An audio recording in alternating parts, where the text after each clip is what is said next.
আল্লাহ রাব্বুল আলামিন বলেন কুনতুম খায়রা উম্মাতিন উখরিজাত লিন-নাস,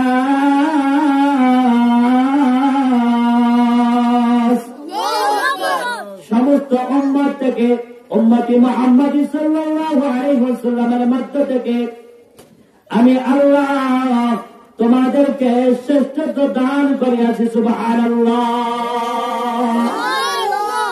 দুইটা কারণে, কয়টা কারণ? দুইটা কারণ। একটা কারণ হলো তা'মুরুনা বিল মা'রুফ, যাদের গুণ হবে নিজে নেক আমল করবে, ভালো কাজ করবে, মানুষদেরকে নেক আমলের দাওয়াত দিবে, ভালো কাজের দাওয়াত দিবে।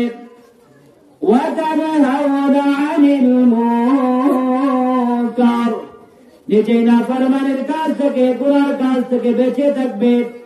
মানুষ যারা আছে এই পৃথিবীর মধ্যে আল্লাহর বান্দা বান্দি গুনার মধ্যে লিপ্ত, নাফরমানির মধ্যে লিপ্ত, পাপাচারের মধ্যে লিপ্ত, তাদেরকে কোরআন থেকে, হাদিস থেকে, তাদেরকে নিজের জ্ঞান বুদ্ধি থেকে মানুষদেরকে বুঝাইয়া গুনার কাজ থেকে বিরত রাখার চেষ্টা করবে।